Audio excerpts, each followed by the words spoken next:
What a match, huh? Yeah. That was a good one. Reynad does it again. The noodle. Noodle on his way to 2-0. Noodle Really a doodle. verb? Yeah. It is. And girl's Damien's pretty sweet, huh, guys? Damien has to pack it up with his Elise packs and hopes that he does better in the next round of the tournament because Oh, you I got a see. friend.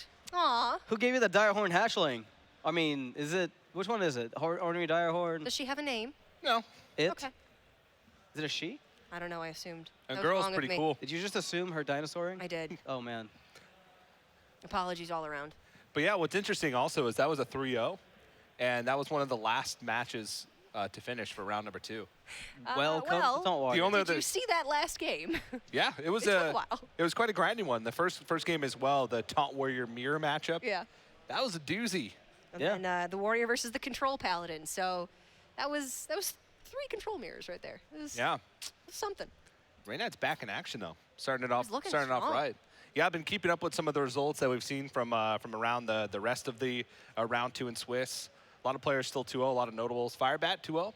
Nice. Awesome. My pick to win the whole tournament, Frodan, is 2-0. Is it really? Yeah, Aw. both Firebat and Frodan are 6-0 in games as well. Wow. So impressive stuff from Giving the arguably the casters 2 a best good players game. in the tournament. Firebat and Frodan. Firebat Okay. and Frodan. Firebat just like self-deprecating all the time. Yeah. And doing the exact same thing all the time. No, Frodan came in here with a point to prove. He wants to Okay, show that sure. you know he's not just casting, he can play as well, and so far he's doing that. Wants to prove that he's not just a robot, not just a casting robot. That dyes his hair occasionally. Yeah. Yeah. One of the things that he said too is that he's participating in another tournament at the same time. So I'm not sure if he's doing so well in the Hearthstone tournament, can he really participate in other games?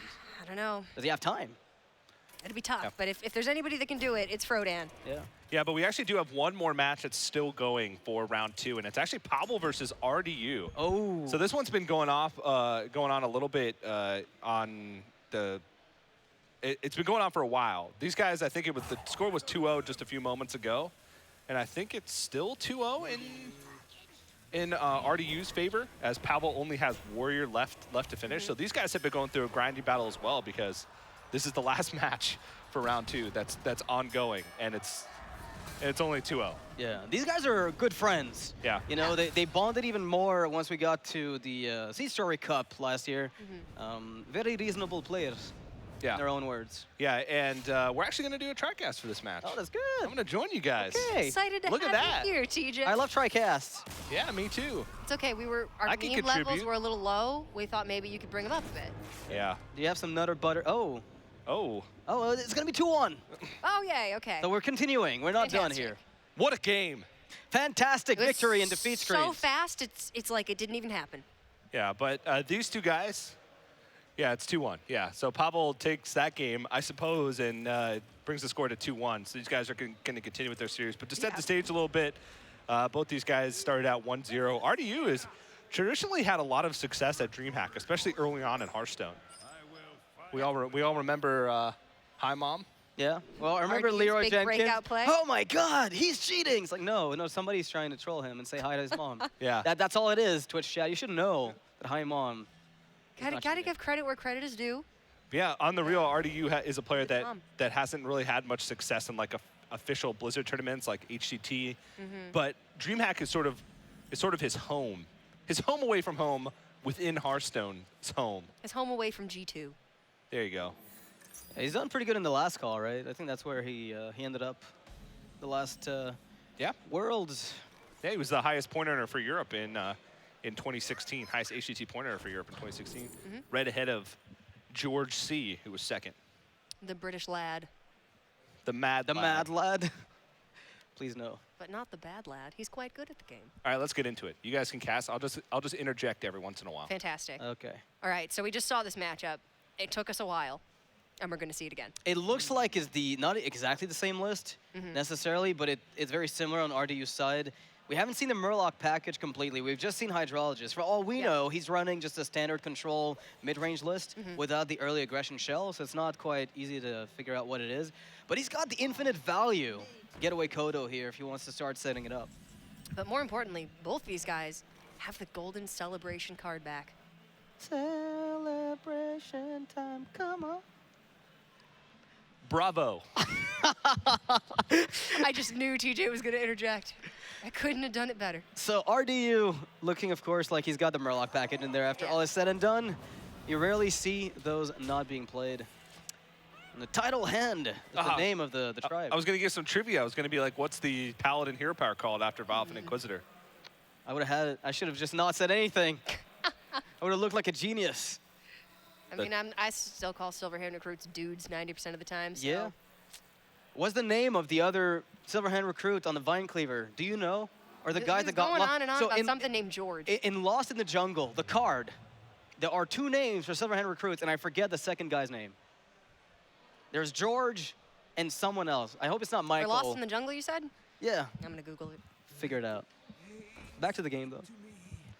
I believe the first guy's name is George, and the second guy's name is Hyped Magazzini. Bravo. RDU with the very slow play, of course, finds value, killing the armor smith with the minions. Carl with a K. Carl with George a K. and Carl were never heard from again. Well, that's really sad. Yeah, poor Carl. Man. Bringing down this vibrant and exciting control mirror. But they were heard from again. Vine Cleaver, yes. Vine Cleaver came up, and then they came back. Maybe they're just, you know, living a happy life in the jungle. So how about those quests, huh? Yeah, how about them? Pavel? How about him, TJ? Yeah, how about, I don't know where you're going with that. You like him? You don't like him? Want to see more of him? See less of him? So how about those steeds, huh? More steeds. Always more steeds, TJ. You must construct More steeds. additional steeds. How about that execute, TJ?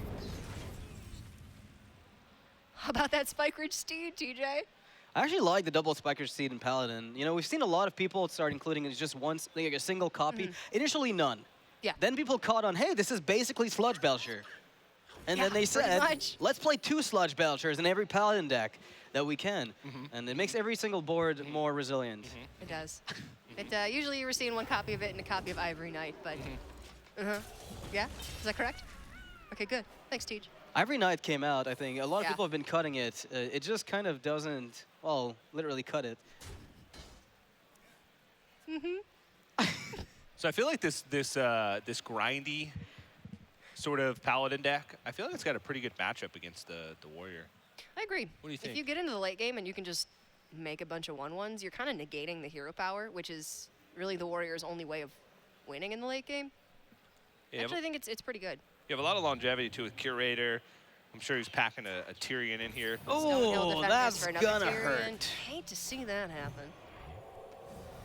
Now that's a Curator you did not want to lose out on for RDU. But again, like if there's no Brawl coming up next year and you've got your Spike Ridge Steed, you've got your Getaway Kodo potentially to isolate your Curator for it to be the only minion left. True. And Pavel realizes, well, hey, that's a bunch of spells in there and weapons. Rockpool Hunter.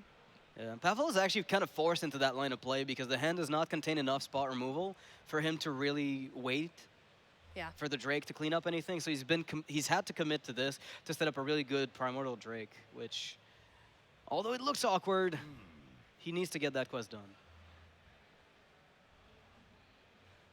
Well, RDU's got a lot of options. Naturally, you want the Getaway Kodo to land on your Curator, but this is also a much better turn than you're used to getting for Spike Ridge Steed. So do you play the Getaway Kodo, sacrifice the Steed because you really need the Curator value, or is the Steed just too good to pass up? It gives you such a clean trade on the Curator into the 6 health Rat. Yeah, I think if you play, the thing is with Getaway Kodo, you're kind of giving away what you're about to do, so he might play around it more. So you'd have to go Getaway Kodo, Consecration, trade off all your Murlocs into the 2/6, so that your Curator is effectively the only minion left. Yeah. The issue is, if you give the Warrior time, he's happy to take it. He's going to take all the time in the world to draw into the taunt and then complete the quest. And there's other minions that RDU would like to get away Kodo. Tyrion, Sunkeeper Tarim. Sure. And this Curator, I mean, it's going to get executed, but RDU doesn't know that.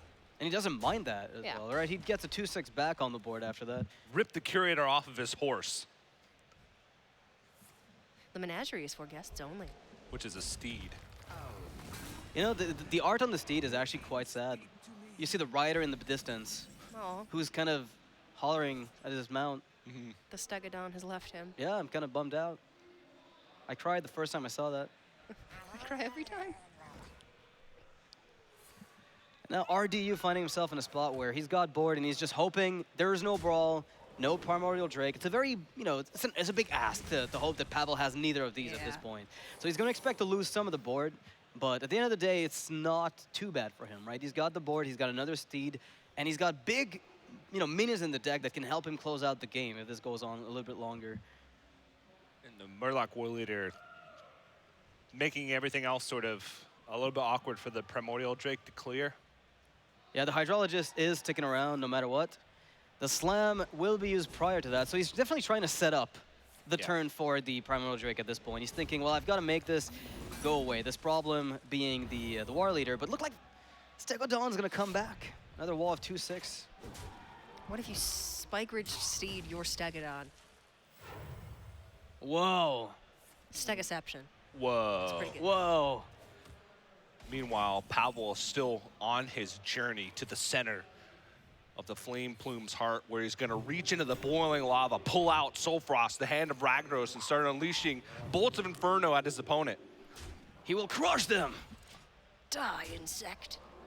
Yeah, the big issue is if there are too many insects, you still die at the end of the day. You can't kill the right target. It's true. Yeah. You get swatted. By all the insects? That's poetic. Ooh, that's a change. Tasty top deck. Yeah, the gentle Megasaur here. Not so gentle, usually. Poisonous is one of those things you can get here to kill off that Drake. +3 attack also helps quite a bit. He can also use it in conjunction with Consecration. Here's Looks like... Yikes. Doesn't even have to use the conch. The what? The Consecration. conch? The conch. The conch shell. Oh, the conch shell. Yeah, No. consecration.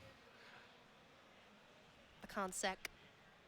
The crate, The ration. quality crate. Quality crate. I like that. We're shipping equality to countries now. Only domestic imports. Importing, Quality consecrations.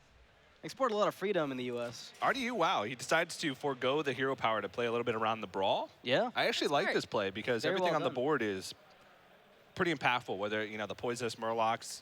5/4 body is pretty big with the Gentle Megasaur, so he's like, well, I just use my Gentle Megasaur. I don't really have anything in my hand that synergizes with a 1/1 Murloc. No real use for it, so And heads up play. This is, This could be game ending depending on whether Kodo hits. That's the important part here. I mean, does he just have lethal straight I up, believe it's a right? guaranteed Yeah. lethal. With the so like poisonous. you can run poisonous in and then just End the through game that silver way. through. Pavel's dead. Feels bad. Now we've got Feels 8 good damage for on the RDU board though. and 12. That was a very swift ending to this match. Conch. Lot faster than the one that we Leave the saw conch before. alone. TJ, what in the world? Well, Do you like alas, the Conca crate? doesn't even need it. RDU takes the series over 2016 world champion Pavel, moves up to 2-0, continuing his success in DreamHack events. We're saying this is RDU's playing ground. This is really where he shines. And Pavel obviously has shown brightly in Hearthstone Championship Tour tournaments as the world champion. It's just unfortunate that two such notable players had to go up against each other very early on. Yeah. It's happened a lot, though, in the event so far. We've had a lot of top-tier players, especially in the second round, go up against other players like that. Well, look at the field. It's like stacked. You can't dodge I mean, there's like 230 players here, and pretty much every notable name that you can imagine is at this tournament. Yeah. Are you like resisting the urge to meme? I can tell in your face you got memes lined up. What do you got going on in that brain, TJ? My sly smile. I can tell. There's something about your face when you're trying to meme. You're getting ready to meme is just hard to contain. I'm offended. It's the meme preparation thing. You just made fun of my Like face. you're too excited to contain it. Yeah. But no, alas, round two, that was, I believe, the last match for round two. Right. So Okay. those guys finished up. So, yeah, we've already gone through 2 rounds. We talked about the notable players earlier who have started off the day with a 2-0 set. There's also going to be some players that are 0-2. And keep in mind that, with the amount of players in this field with 9 rounds of Swiss, I believe there are going to be some players that are 7-2 that don't make it through to the top 16. Okay. I believe there's going to be 4 or 5 players that get to that 7-2 that make it through. Yeah. That was Chalky's math, so if it turns out to be incorrect, blame Chalky. He's the one who told me that. I always blame Easily Chalky go. anyway, so it doesn't matter. Yeah. And I mean, at the very least, RDU should have a great tiebreaker for Pavel. Sure. If he does end up going 7-2 and needing to get into the top 16 Yeah. based on tiebreakers. Yeah, and you know, it's always you always feel better losing the early rounds to an opponent that you know will probably make a pretty good run. So that's always like, you know, I lost the round, but I lost to a good player that I know is going to try really hard and make it really far. So my tiebreak, yeah, sure, it's going to be really good. But we talked about Frodan Firebat 2-0. I couldn't remember any of the 2-0 players. Lead Paint, who's a player that plays in a lot of the North American Opens. Sure, that's cool. Did Yeah. Dog make it? Dog is 2-0. Yeah, Okay, that's good. Dog is 2-0. He's still in the house. Crane. Crane, I don't know. I didn't get a chance. 3? Didn't get a chance to look at Crane. But yeah, it should be an interesting round 3. Those are some pretty standard decks, I guess. I was going to ask you guys as we wrap up the round, see anything different. The but no. Priest seemed a little bit different. I expected Dragon Priest, and this was a Control Priest with Elise and the packs. Double Binding Heal as well, no Akanai. Yeah. So there was a lot of anti-aggro on both sides. I think like this just highlights how different the approaches were for the event. Yeah. Some people just brought anti-aggro lists and then just a bunch of anti-control for the other side. Yeah, the lack of Akanai, I think, was what surprised me, especially Yeah. with Double Binding Heal. But just because it's Control Priest, it's not out of the ordinary. It's just that we were expecting to see Dragon Priest. Yeah. So it was a welcome addition, I think. I had a lot of fun watching that game.